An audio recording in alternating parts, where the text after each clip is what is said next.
I teach classes. I'm also a relationship coach. If you'd like to work with me, I'm $150 an hour. If you'd like information on any of the products that I offer, including the two classes I just did, one on understanding femininity, the other on how to fight with your man, DM me your information and I can send you information on the classes and we can move forward that way. As mentioned, today I'm going to be talking with Courtney and Williams. And so I'm going to pull her in here right now and have her introduce herself to you. And we're about to have a great conversation. I do have a couple of rules for the platform. Number one, that you please respect my guests. If you do not respect my guests, I do block. I escort you out. And someone just had to find that out. Welcome! How you doing? Good. How's it going? I'm going good. It's good, good. I've got a little bit of an echo. And no, that's fine. Okay. I got a little bit, but we'll just work with it. Let me see if I take it off of this. Do you still hear echo? Yeah, that's better. That was a little better. Okay. Yeah. Thank you. It must have been the tripod I have it on, so I'll just hold it. Oh, that's okay. So A, I ask that you please respect my guest, and B, I also ask that you please refrain from using profanity while on the platform.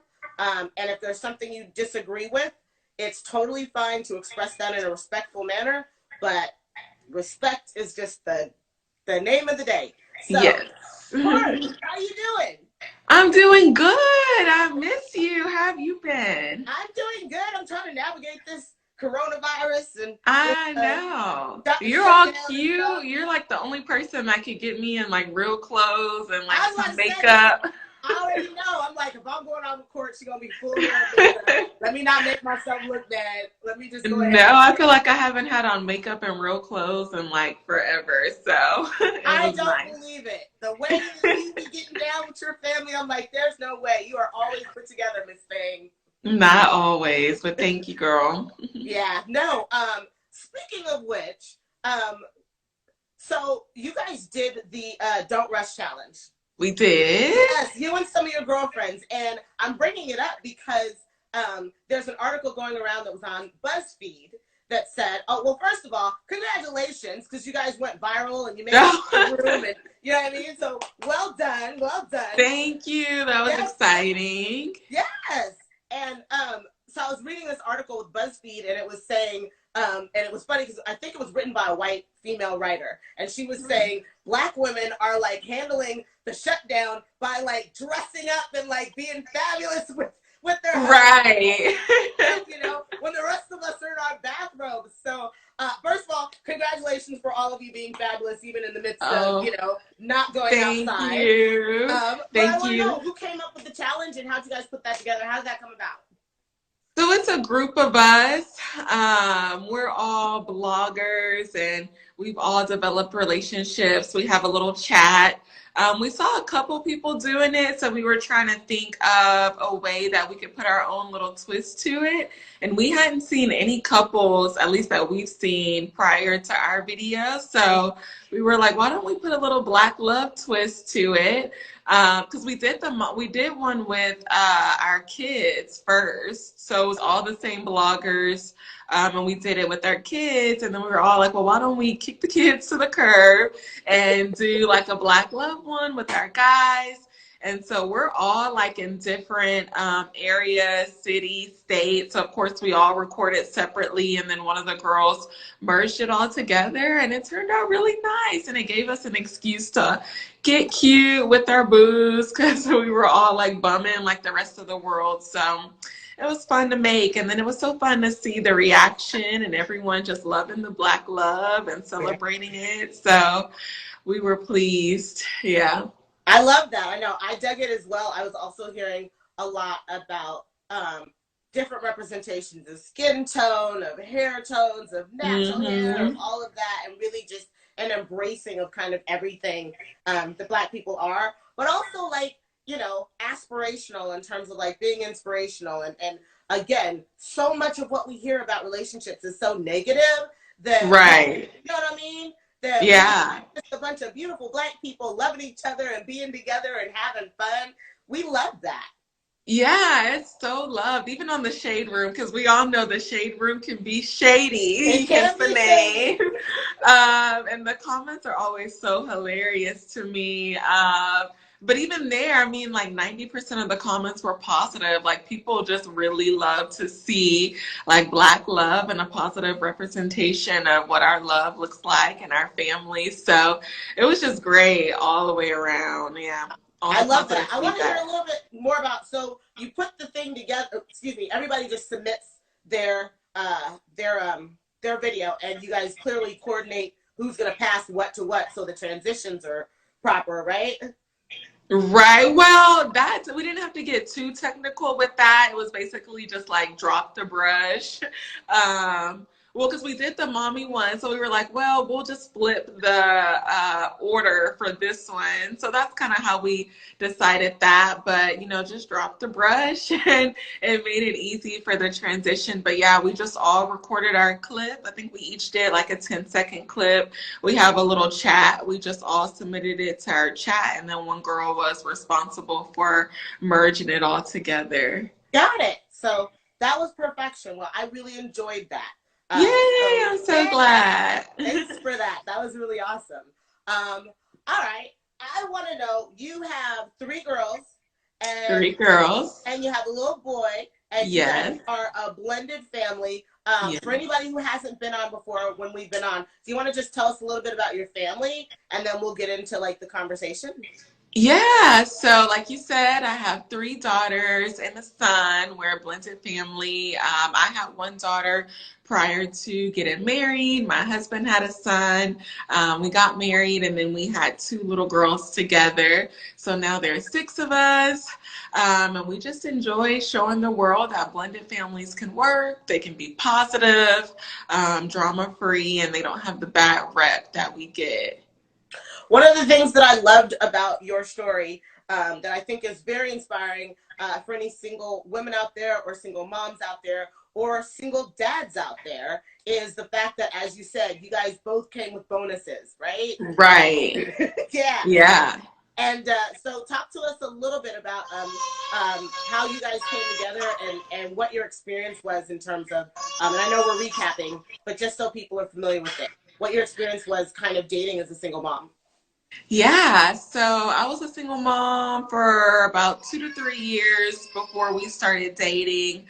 And it can be tough. It can be tough dating as a single mom because, some may feel like they come with baggage, but you just have more responsibilities than a person who doesn't have kids, and your kids always come first. And so when you're dating and you're trying to get to know someone else, just the balancing or juggling act with, being a parent and then also devoting that time that's required and necessary if you're trying to get to know someone and see potential and trying to get serious with them, that requires a lot of time too. So as a single mom, I always prefer to, or my wish was to date someone who was already a parent. I just felt like they would, relate, they would understand. I had a toddler at the time. So if my toddler's screaming in the background or having a meltdown, or if I say, hey, I have to go do bedtime or give baths, that person just isn't like taken back. They totally get it. And so when me and my husband, now husband, met, and he had one son and I had one daughter, I just felt like it was an answered prayer for sure. Oh, What? and Oh, I'm sorry. Go ahead. you were asking how we met. That whole Yeah. background Well, too, before right? you go into how you met, Okay. and I'm asking because I have a lot of single dads or single moms who ask specifically, kind of what should be. I don't know if it's the boundaries is the word, but kind of what was your way of knowing where that balance was between you being a priority to him and him being a priority to you, or you guys crossing those boundaries and not prioritizing.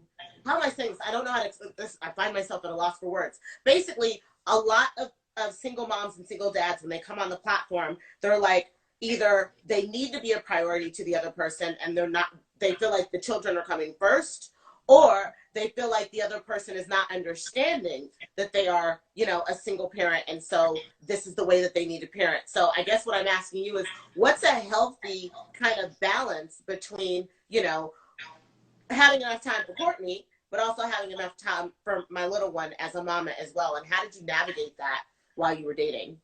Right. Yeah, that's probably the toughest part about dating as a single mom. Like I said, it's just the juggling act.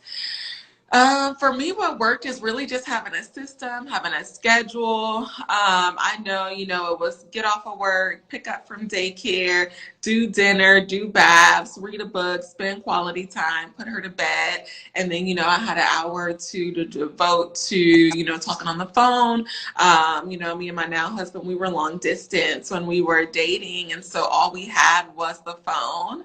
And so we would have that hour or two or three. We had those nights where we held the phone all night and fell asleep on the phone. So all that cute fairy tale stuff that does not happen anymore. We can't stay up past 9. But yeah, it's just having a schedule and trying to stick to it. And, my child comes first, after work, tending to her, but then making sure that, we devote the time to getting to know each other as well. So like I said, once she would go to bed daily, we would spend time, talking on the phone. We would text throughout the day. And like I said, we were long distance. So I saw a big effort on his part to come from Louisiana to Texas at least once a month. But in the beginning, it was a lot more than that, like at least every other weekend. He would come down and we would spend that time together too. With, having my daughter with someone else, she would go to her dad's every other weekend. So that gave us a chance, me and my now husband, to spend those weekends I didn't have her together and kid free. So that way we can get to know each other as well. I like that. What I'm hearing that I think is really important that I just want to highlight is the schedule, and the schedule being regimented. And the reason why I like that is like multifaceted. First of all, I like it because it puts your daughter on a schedule to where she has an expectation of what her daily routine is going to be like. And a lot of times, the younger the child is, the more they act out if they're not on a schedule. You know what I mean? Right. Exactly. You know what I mean? They don't know what to expect, and there is no mommy time, there is no bath time, there is no dinner time. Everything is just kind of jumbled, and it creates sort of chaos with the kids. So then what ends up happening is when you're dating, that chaos comes out when you're paying attention to your date. Right, exactly. And you just feel overwhelmed. So having a schedule definitely helps with just not feeling overwhelmed and feeling like, okay, I gave, every person the attention that they need. Agreed. And then, yeah, he's got his time as well, which is after she goes down. So clearly, after marriage, as you said, things change. And it's one thing for you guys just to be married. But in addition to being married, now there's a bunch of you all in the same house, all at the same time. And I'm hearing reports everywhere about kind of the chaos and the insanity and just, the space and the challenges that is bringing. So I guess my first question to you is kind of, how has being shut in changed your life? And we'll talk about as a mom, and then we'll talk about as a wife. Yeah, I mean, it's pretty much changed everything, literally. I feel like we're like living in a movie. It's just crazy. And things are changing daily. The first week for me, the first maybe like 2 weeks, I really didn't feel a change because my kids' daycare was still open. My oldest, she's in elementary school. She's in public school. So that was the first thing that went down, was her school closed. But the 2 little ones, their daycare was still open. My husband, he's actually still working till this day. He's considered essential. Under telecommunications. So he's still working. But for me, the first couple of weeks, I didn't really feel it because I'm like, oh, my kids are still in daycare. But this past week was my first week having the little ones home too. We decided, things are like getting super duper serious. We decided to go ahead and pull them out for the time being until everything calms down and gets back to normal. I knew it would be a lot because I'm grateful that I have the option to work from home with my job. So I do marketing for a healthcare company. So there's a lot of things that I can do at home from my computer. So I'm still technically working and now trying to juggle the kids, trying to homeschool. Like I said, my oldest is in the second grade. And so they're sending home daily activities for them to do online. And it's just a lot. Like a lot of us moms find ourselves like trying to be a full-time, employee, and now a full-time mom, and now a full-time homeschool teacher. So it's been tough. The biggest thing is just showing ourselves grace, not being too hard on ourselves. I have not been that like Pinterest, like perfect Patty mom that has a detailed like homeschool schedule. That is like not me at all, at least not right now. Because we're still like adjusting in our house for sure. So I saw a video of Sarah Blakely. I don't know if you know who she is, but she's the founder of Spanx, and okay, she's a billionaire. And I was so grateful for the video. She's got 4 kids as well and a husband. So she took a video and literally just walked through her house and her kitchen and the kids' room. Yeah. And everything's a mess. There's like and clothes and toys. Oh yeah. There's stuff everywhere. And the whole time she's going, yeah, we're perfect. We're doing everything great. Nothing wrong over here. Right. Everything's great. And she's like, hey, moms, this is how I'm doing. And it was just the comment section, and she did 2 different videos like that. The comment section was flooded with moms and wives going, oh my God, thank you so much. Because we're so hard on ourselves that we're like, I thought it was just me. My house is a disaster. Then I don't even know what to do. And there were women on there who were going, I'm not even doing laundry at this point. Every time I do, it just needs to be done again. And it's just, I'm in the, I'm hiding in the cabinet from the kids. You know what I mean? Yeah. And I can appreciate that too, because in the social media world, it's like, so many people are showing their highlight reels. And I feel like the first couple of weeks that all of this started to take place and more school closures, it was all these moms like, oh, this is our detailed homeschool schedule. And this is our, breakfast and lunch and dinner school menu and just like all of this stuff. But I feel like there was this huge section of moms that were probably feeling like, yeah, that's definitely not happening in my house. We're just like making it day by day. And that's literally what's been going on in the Williams house. It's just day by day at this point. I mean, I have a 1-year-old and a 2-year-old and then a 7-year-old as well. And so, yeah, my house is a disaster. My kids are surviving off sandwiches and we're just, we're all off of our normal schedule. We're all staying up late, sleeping in late. I'm just like, we're just going to make it through this however we can. I think that's so refreshing. And I think, especially for exactly what you're saying, I think there are so many perceptions of what doing family well, doing mothering well, doing wifing well looks like. And the reality is a lot of that is not even obtainable. There's no, it's just, particularly living with little people who have little personalities and they're not going to do everything you want them to do. You know what I mean? Right. Exactly. So I love that. And I love kind of your openness and your transparency about that. And I agree. I was seeing initially a lot of scheduled perfect stuff, but I promised like a week in, I had, like I said, half the moms were like, I'm grabbing a bottle of wine, forget these kids, Exactly. You know what I mean? And I was seeing like schedules just like, throw the schedule away. This is what we're doing it the best we can. Exactly. So how's your relationship with your husband in the midst of this? Like, are you guys finding time to spend with each other, or are you guys trying to like manage the household? Are you balancing it out, or is it like right now we can't even really do that. And I'll find you about a week from now and we'll Right. you know what I mean? Like, how are you guys doing with that? Yeah, yeah. For us, it's tough because, like I said, we're not one of the ones that are able to be stuck at home or quarantined with Bay or locked in the house together because my husband's still working. And so that's tough too because now here I am at home trying to have a full-time job, but yet be a full-time mom, and yet he's still working full-time. But I'm so overwhelmed with being with the kids now 8 hours a day. I'm like ready to throw them at him right when he Yeah. steps foot in the house. And Yeah. he's like, well, I just got home from work too. And so, we're trying to like navigate that, new life because this is all different for us.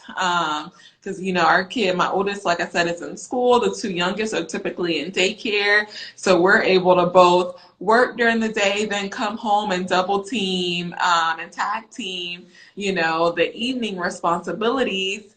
But now, we're trying to figure out what works for us. So like, okay, well, I'll give you 10 minutes to unwind, get out of your work clothes. And then, I need some relief. So that's probably been the toughest part for us is just figuring out this new normal. But luckily with his job, they have been very flexible for the people's kids who are now out of school. So he's able to take off when he needs to. So if I'm just like, hey, I'm like at my wits end, I need help, he's able to take off a couple of days and like give me a break. So we've just been trying to like figure out what all of this new normal looks like for us and our relationship and how we balance the kids, but yet still find time for ourselves. Since we can't go anywhere, one thing that we've been doing is Friday nights. I don't know if you guys, where you're at, eat crawfish, but here in LA we don't, but it looks amazing. It's just like lobsters, kind of, right? Yeah. Yeah. So the little lobsters. Here in Texas in the South, we love crawfish, and so it's a seasonal thing, and both of us, me and my husband, we love it. So on Fridays, we're like, that's our crawfish date. We put the kids to bed. We have crawfish, we have drinks, we'll watch a movie, we'll watch a show together, and we've been doing that every single Friday. So that's kind of like our date night every week in the house. So you just have to be intentional about making time for your relationship now that a lot of us who have kids now all have our kids 24/7, 100% of the time. There still needs to be that time. I love everything I'm hearing on multiple levels. First of all, well done on the date night. That's absolutely amazing. That you can be in the situation you're in right now and still find time for a date night, I think is really, really important. So kudos on that. I love that. It's really important. But a couple other things that I heard kind of in your language that's very interesting, and it just shows you the different perspectives people have, is you were like, we unfortunately weren't lucky enough that we were able to kind of Netflix and chill or quarantine and chill because my husband's still working. And when I say perspective, I literally mean there are a lot of couples that are like, I wish my husband was working. Right. You know what I mean? So yeah. Like we always want whatever we don't have, and then when we get it, it's like, ooh, I don't know if I want this. Like I feel right. Like, you know what I mean? I feel like I think if me and my husband were sorry. No, I think if me and my husband were here daily, it would definitely, that would be a whole different like hurdle, because he has off days in the middle of the week. And so there are some days that he's here and I'm trying to work from home. Like one day I was upstairs in the loft working at my desk. And I'm the type of person, I have to like work in silence. Like I can't have TV, I can't have music. I've always been like that. Like I could never study with headphones in. I didn't see how people did that. But anyway, so I'm like that when I'm like that when I work from home, and I just hear like this noise and I look down over the loft and he's like blowing up this medicine ball with like an air pump, and it's just like little stuff like that when you have both spouses at home and some are trying to work or some may not be. It's just like, really? So it's so funny you say that. I actually saw a meme written by a husband, or it was a husband or a boyfriend, whichever one, but he was like, yeah, so this quarantine really has me learning a lot of things about my wife, like she doesn't like the way I breathe, and that I chew really loud. Right. You can tell it's like, oh yeah, they've been together and up under each other for too long, and now she's noticing all these different things. And there was a girl who was saying stuff like she was observing him having meetings, and she was talking about how he conducts himself in his meetings and how he conducts himself at work, because she never had access to that. She doesn't work with them, but now she's Right. so it's like, yeah, all these little things there are little irritants, which is why I said it's very interesting that, on one hand you're like, well, man, I'm missing out on the quarantine and chill, which I can hear that too, especially because for you with the little ones, you now have 2 jobs. You know what I mean? Right. That you didn't have before. So, and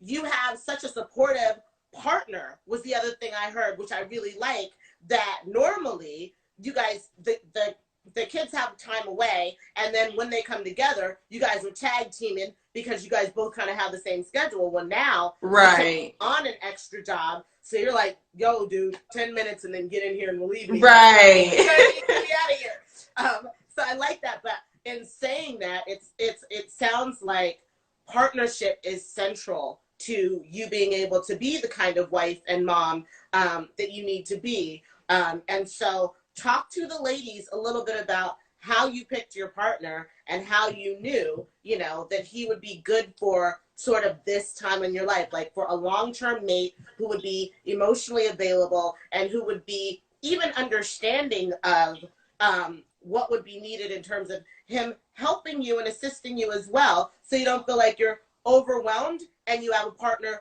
who's not tuned into that or doesn't care about that. Or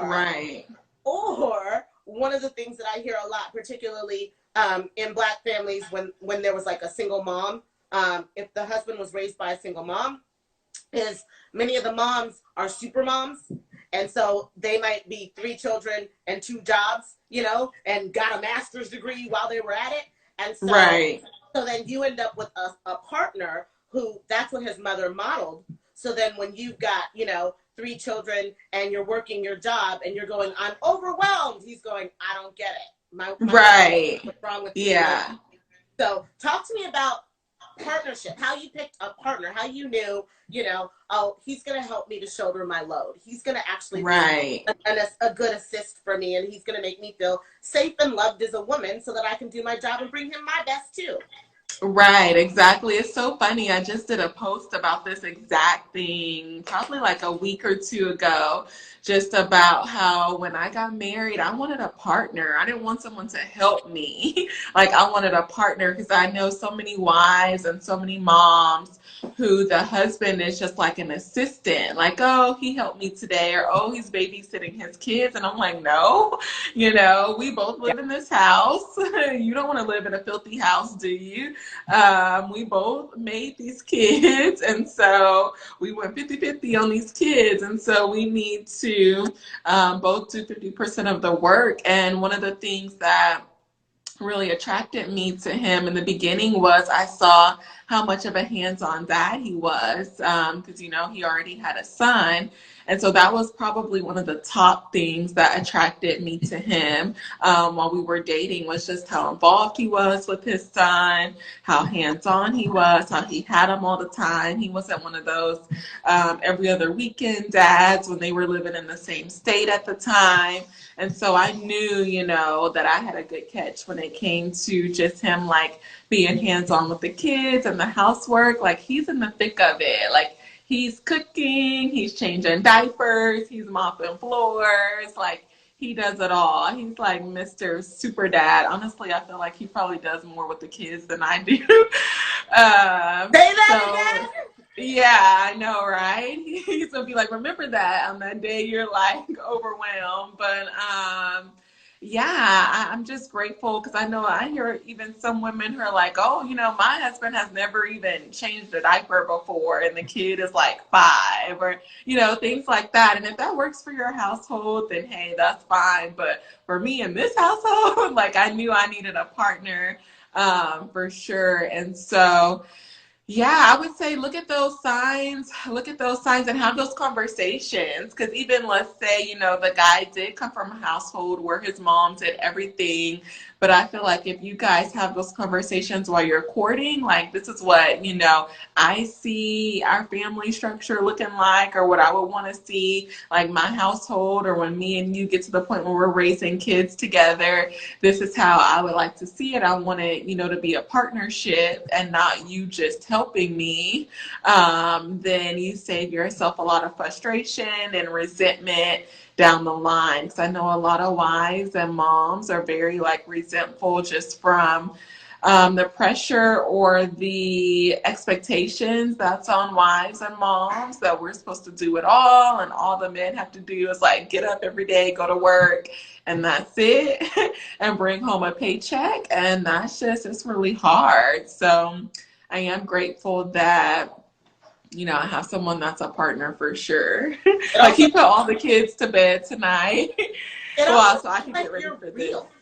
Which yeah. I like. I'm hearing, I love what you just said about, want to highlight what you just said about wives and girlfriends initiating with sort of an attitude of, okay, I kind of want to do it all, etc. But then down the line, they burn out and there's resentment built up.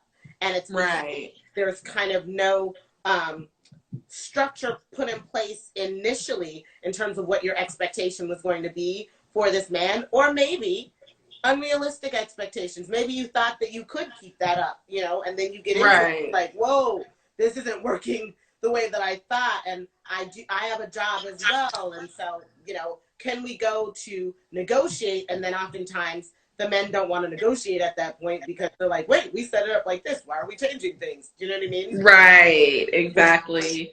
Yeah, you do. You save yourself a lot of stress and tough conversations if you do it in the beginning. Not to say that you can't change the narrative or, the situation going on in your home, because you can. And I feel like if you have an understanding and a respectful spouse, you can sit down and have those tough conversations like, look, I'm burnt out. I need help. But if you do that in the beginning, then you do save yourself a lot of that. And so I let him know from the beginning, like, look, these kids in this household, yeah, I'm not doing all that on my own. But I'm grateful too, because it has a lot to do with how he was raised. His mom was the type of mom that had him doing chores and washing dishes and cleaning up behind himself. A lot of mama's boys, the moms will do everything for them. But my mother-in-law wasn't like that. So I'm definitely grateful for that too. Yeah. You talked a bit about your conversational style. How do you broach difficult conversations with your husband? Like when there's something that isn't going well, or when you are a little irritated or frustrated, or when there's been a disappointment in some way, or something that's not being done. How do you approach that? Simply by having a conversation. It just depends on the two different communication styles of the spouses. Let's say if you kind of have someone that's more emotional, that can be more of a hothead, who may go from 0 to 100, then with that person, like, okay, we have to wait until things get, calm down. Like, we can't talk in the heat of the moment.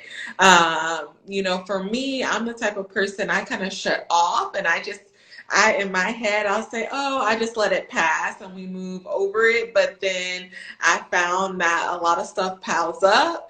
And then, the smallest thing, it'll be like, well, this issue wasn't, warranted or worth, all the stuff that you're doing. But then it's because you kind of swooped everything under the rug. So I've learned, like, for myself with my communication style, which can be more of an avoidance, that it's better to address things head on. So I think it's first just about identifying, like, the two different spouses' communication styles. What's your communication style? He can kind of be the 0 from 100 or 0 to 100 type person too. So we've learned that we kind of have to let things like cool down a little bit and then address it in a mature way. Like, hey, let's sit down. Let's talk about this like two adults. We're not going to raise our voice or, all that extra stuff, and then just try and work it out and figure out something that works for both of us. And so, yeah, I think it's just deciphering between the two communication styles, and then also figuring out a way that you two can sit down and address it like adults and attack it head on, and then come up with some type of solution that works for you both. I posted a video today with Mr. Jason Wilson and his beautiful Yes. wife Nicole. It's getting a lot of feedback in terms of the way that they communicate, because they were talking about how they communicate in quarantine. And some of the things, well, a little bit of what I loved about that video was, first of all, the reality of it. Like, they're like, okay, we wanted to post, but we were trying to post when we get perfect, but then we were never Right. So I love that.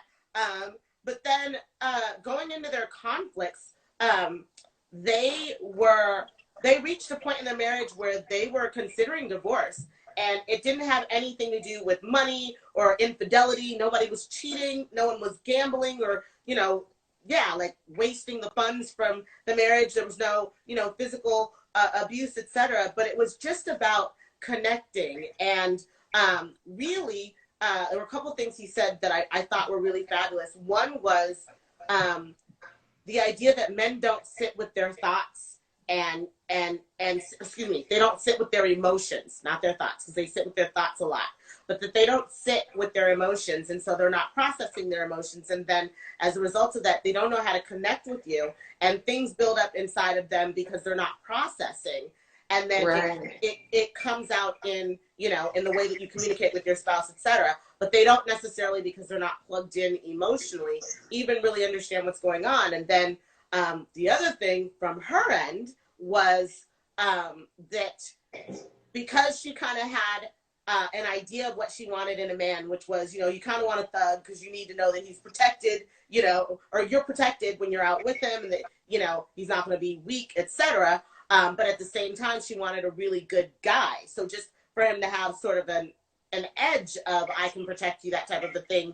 But when they were together in their marriage, if she saw the emotional side of him, she kind of thought, well, he's weak because he's being emotional. And so she kind of shut down his ability to emote and explore that in a safe place, which is part of why it built up. I guess what I'm asking you is to talk a little bit about how you handle your husband's emotions, and how you keep from, because I like to look at couples, because they've been together for like 15 years. I like to look down the road and go, okay, this is what's coming. How do we deal with that now so that it doesn't get down there? You know what I mean? Right. Any thoughts? Yeah, so my husband, I don't know if he would agree with this, but I feel like he's actually one of the men who's more emotional. He was the only boy, so he grew up with two sisters and his mom. And so I feel like that plays a part in it too. Being around women, you're more connected to your emotions. And surprisingly, I'm the opposite. So I feel like in our household, it's like the opposite of what it typically is, and when it relates to like genders and marriages. And so I'm like my dad, who's very like shut off, who needs a lot of like me time, and who would rather just deal with things on their own, in their own space. And so for me, it kind of took me a little while, kind of like, that couple, to get used to him being in tune with his emotions and being what I would say was a little bit more emotional, because a lot society will be like, oh, men are supposed to be emotional. They're supposed to be the tough ones. And, but that's not always healthy. So I think we definitely got used to each other's styles for sure. But then I had to come out of my comfort zone and realize that, shutting off or just internalizing everything doesn't work either, and it's not healthy. And so we definitely have to communicate about the things that we need to, for sure. Are you good at, and I love what you said, because you're right, opposites attract. It's just the way it happens. We always end up with someone who tends to be right of us, right? Yeah. And it's interesting to me. It's fascinating for me when I'm working with couples, and like you said, the wife is playing the typical husband role, and vice versa. And most women don't know that men tend to be incredibly emotional, and not just emotional, but more sensitive on the inside than women are. Right. Yeah. Yeah, I And think so so, too. yeah. And so, what can happen, and what Nicole was saying with her and Jason, one of the things she said was she was kind of unwittingly, I guess, criticizing the emotional side of him, so he didn't feel safe opening up. And I'm wondering, have you ever kind of unwittingly done that just because it wasn't your safe? It wasn't necessarily your style. Like, were you ever uncomfortable with him being emotional with you? And if so, how did you guys navigate that? Mm, I wouldn't say uncomfortable, but I definitely feel like Were you ever I've probably, critical? yeah, critical was probably be more of the word. I've definitely been critical of him being more emotional, or some people may say sensitive, or whatever it is. I would even throw out like personal jabs, like, "Oh, you grew up around all those women, so you're so like, emotional and yada yada yada. Like, man up. Like, it don't take all of that, things like that." And then we'll turn around and complain when they're like shut off, if we do that. So that was definitely like something that I had to work through as well. So how do you handle it now on the other end of knowing, okay, wait, this might not be the best way for me to allow him to be a completely autonomous being, and for him to feel safe with me emotionally so he can open up? Because like you said, we'll, criticize them when we see it, but then at the same time, like, how come he's not talking to me? Why isn't he showing up Right. to me? I don't understand what's wrong. You know what I mean? So, Yeah. like, what has been kind of your approach to resolving that and having solutions, and and moving forward with him in a way where he can explore those things, and where he can feel safe opening up to you with his emotions? Right. Like I said, just having a safe space to just sit down and communicate. Once we figured out a way, like, okay, we're gonna sit down, we're gonna talk through things, you're gonna tell me how you feel, I'm gonna tell you how I feel. Because a lot of times the way that we feel and the way that we think that they feel towards something isn't always, the truth. And so it takes just sitting down and saying, "Hey, you have a safe space. Feel free to just let me know how you truly feel about this issue or this subject or this topic. And I'm going to sit here and listen and not criticize, and try and hear you out and try and listen without just wanting to respond, but really listening to what you have to say." And, it doesn't happen overnight. I think it's like baby steps and day by day. And we've been married 4 years and we're still trying to figure it out. We're definitely better than we were year one and year two. And so it's just being patient with each other and, knowing that we're still considered a new marriage in terms You of are. forever.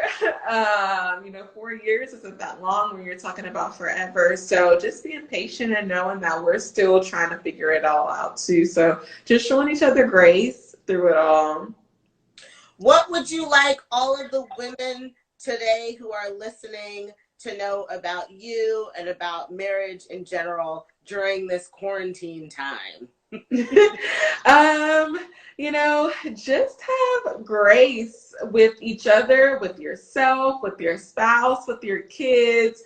I've been seeing a lot of memes and captions or stuff that says, this isn't normal. And that's true. I feel like we all need to realize that, I see people also say like we're all going through a traumatic experience together. And so I feel like we all need to realize, just be easy with one another.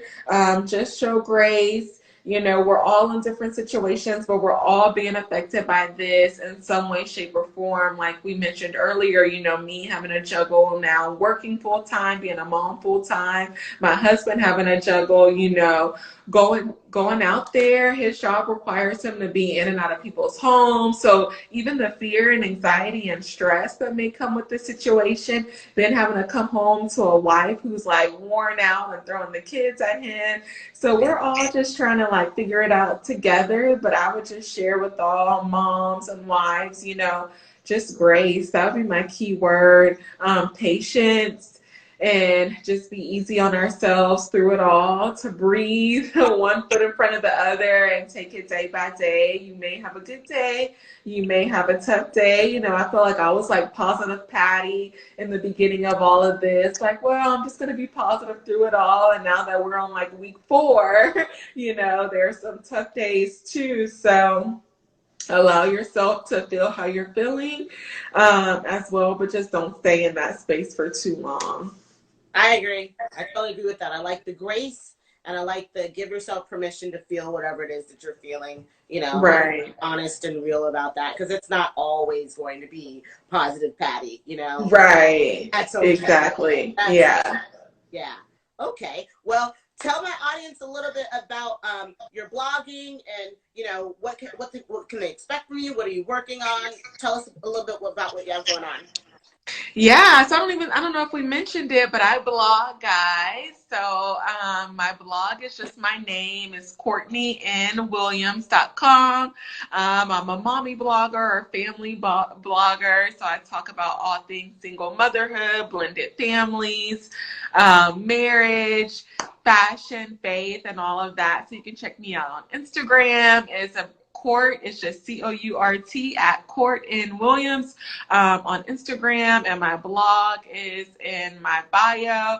I also released an ebook for people who want to start influencing. So that link is in my bio as well. If you want to get into the blogging or influencer world and you don't know where to start, it's for beginners, called Influencing 101. So they could check that link out. As well. But me and my husband, we have a lot of exciting things coming up this year. A lot of it got put on hold due to everything that's going on, but we are just claiming that the second half of 2020 will still have everything in store that we plan for this year. So just stay tuned for all of that. Excellent. Well, Courtney, also for anybody who's watching, I did pin her Instagram handle in the title, so you guys definitely go there, check her out, follow her as well. I just want to say thank you so much for coming on and spending this time with me today. It's always great to have someone here who is also married to be able to talk about like that end of it, because right. Age, I'm not married, so I love that, and I really appreciate your perspective. And I always have a great time with you. Yes, always. It always feels like we're just like catching up. I know. Like, I love it. Just like every few months, it's like, just check on in. Let's catch up in front of the audience. Yes. So thank you so much for adding so much value. I really appreciate it, and for sharing your story with us. Again, you guys can find her at Court and Williams.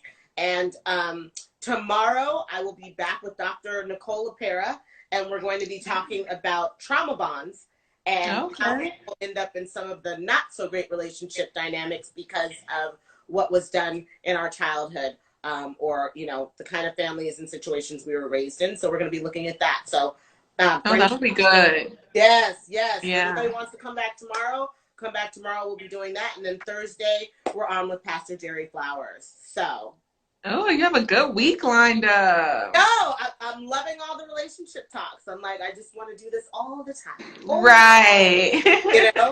So yes, adding value and having great conversations with families and marriages and other therapists and counselors and coaches and ministers about, family issues. So this is a good time to do it, because now we have the time to devote to, trying to put in that work or time to wherever it is that needs it. We don't have any excuses now. So exactly. And for anybody who wants to rewatch this, if you came in the middle or near the end, it will be up in my story for 24 hours. So if you're coming over from Courtney's page, it's Black Marriage Movement.